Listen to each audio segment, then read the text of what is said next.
Assalamualaikum warahmatullahi wabarakatuh. Perkenalkan, nama saya Anissa Fitri, NIM 2303010059, Prodi Agribisnis Hortikultura. Di sini saya akan mempresentasikan hasil laporan bisnis PT Pupuk Indonesia penjualan pupuk dan non-pupuk tahun 2020 yang disusun oleh saya sendiri. Kata pengantar, puji syukur kita panjatkan kepada Tuhan Yang Maha Esa yang telah memberikan kesehatan sehingga dapat menyelesaikan tugas laporan data produksi PT Pupuk Indonesia tahun 2020 tepat pada waktunya. Saya menyadari bahwa dalam penyusunan laporan bisnis ini masih jauh dari kata sempurna. Oleh karena itu, saya menerima kritik dan saran demi membangun kesempurnaan dalam menyusun laporan ini. Bab 1, pendahuluan. Latar belakang.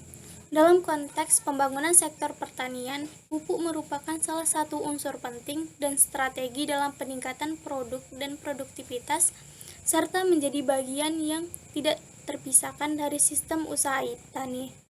Oleh karena itu, pemerintah terus mendorong penggunaan pupuk dengan mengeluarkan kebijakan, di antaranya adalah subsidi pupuk. Kebijakan pemberian subsidi pupuk merupakan salah satu jenis subsidi pemerintah yang masih dipertahankan dalam rangka peningkatan kedaulatan pangan nasional yang setiap tahun anggarannya sangat besar. Efektivitas pemberian subsidi pupuk sendiri mulai dipertanyakan oleh sebagian kalangan karena selama ini subsidi yang diberikan dinilai masih kurang tepat sasaran. Mekanisme pemberian subsidi melalui produsen tidak langsung telah dikritisi oleh banyak kalangan karena dianggap hanya menguntungkan pihak produsen atau perusahaan pupuk, bukan kepada petani sebagai kelompok sasarannya. Indonesia adalah negara yang sangat subur dalam hal pertaniannya. Hal ini yang mendorong sebagian besar masyarakat di Indonesia untuk bekerja sebagai petani. Seperti yang kita ketahui, jumlah petani yang begitu banyak menyebabkan kebutuhan pupuk di Indonesia kurang terpenuhi. Terbukti dengan kelangkaan pupuk yang terjadi pada saat ini, baik itu jenis pupuk urea maupun jenis pupuk lainnya yang diproduksi oleh PT Pupuk Indonesia. Oleh karena itu, PT Pupuk Indonesia terus berusaha dalam meningkatkan produksi pupuknya dari jenis urea, NPK, dan jenis pupuk lainnya. Tujuan penelitian yang pertama, mengetahui data produksi pupuk dan non-pupuk PT Pupuk Indonesia. Yang kedua, mengetahui kinerja perdagangan. Berdua, pembahasan profil perusahaan, nama perusahaan PT Pupuk Indonesia, jenis usaha pertanian, produk yang ditawarkan yaitu jenis pupuk kimia yang berupa pupuk urea, NPK, dan jenis pupuk lainnya. Metode penelitian laporan. Dalam penelitian ini terdapat beberapa hal yang dapat dilakukan dalam penyusunan laporan penjualan produk pupuk ini, yaitu pengumpulan data, analisis data, studi kasus, survei dan wawancara, analisis komparatif. Dengan ini dapat menyajikan penjualan produk pupuk yang informatif. Hasil data laporan bisnis. Tabel di bawah ini menunjukkan data produksi pupuk dan non-pupuk PT Pupuk Indonesia yang melaporkan antara target dan realisasi produksi. Ini tabel pertamanya. Kemudian di tabel kedua, terdapat gambar di bawah ini adalah data penjualan atau perdagangan perusahaan PT Pupuk Indonesia pada 2016 sampai 2020.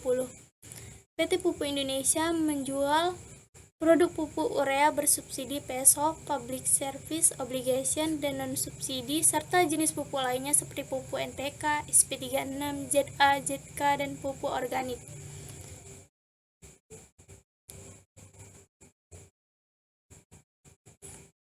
Gambar yang ketiga merupakan tabel di bawah ini menyajikan data rencana penjualan di tahun 2021.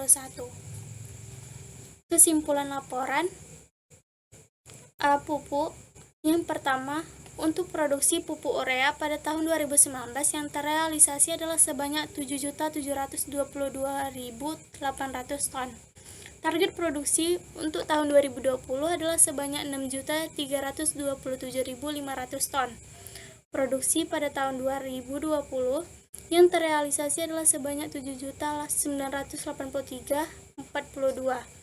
Maka kenaikan produksi dari tahun 2019 sampai 2020 adalah sebanyak 3,37% Target pencapaian produksi pada tahun 2020 adalah sebesar 126,16%.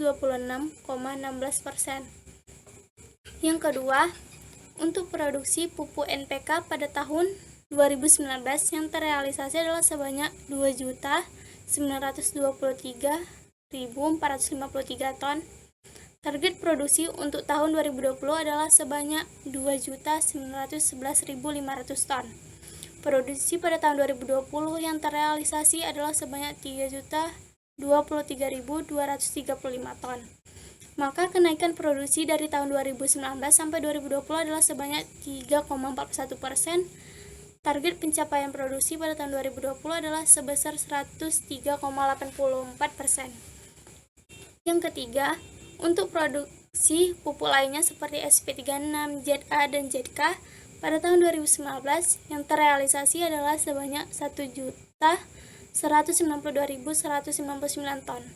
Target produksi untuk tahun 2020 adalah sebanyak 1.203.030 ton. Produksi pada tahun 2020 yang terrealisasi adalah sebanyak 1.257.557 ton. Maka, kenaikan produksi dari tahun 2019 sampai 2020 adalah sebanyak 5,48%. Target pencapaian produksi pada tahun 2020 adalah sebesar 101,99%.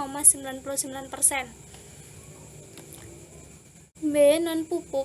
Yang pertama, untuk non-amoniak, produksi yang terrealisasi pada tahun 2019 adalah sebanyak 1.119.843 ton.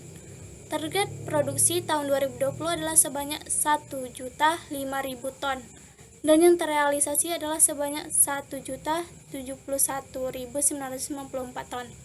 Kenaikan produksi tahun 2019 sampai 2020 adalah sebanyak minus 4,27%. Pencapaian target produksi untuk tahun 2020 adalah sebesar 100,106,67%. Subsidi produksi non-pupuk pada tahun 2019 sebanyak 7.026.224 ton. Subtotal target produksi pada tahun 2020 adalah sebanyak 5.965.000 ton. Subtotal produksi yang terrealisasi pada tahun 2020 adalah sebanyak 7.085.010 ton. Subtotal kenaikan produksi dari tahun 2019 sampai 2020 adalah sebesar 0,84%. Subtotal target pencapaian pada tahun 2020 adalah sebesar 118,78%. Yang ketiga, subtotal produksi produk sampingan yang terrealisasi pada tahun 2019 sebanyak 45.716 ton. Target pada tahun 2020-nya adalah 19.700 ton. Subtotal produksi produk sampingan terrealisasi pada tahun 2020 adalah sebanyak 33.409 ton. Kenaikan pada tahun 2019 sampai 2020, subtotal produksi produk sampingan adalah sebesar minus 26,92%, dan pencapaian target pada tahun 2020 adalah sebesar 169,59%. Sekian dari hasil laporan yang dibuat. Kalau ada salah kata, saya minta maaf. Assalamualaikum warahmatullahi wabarakatuh.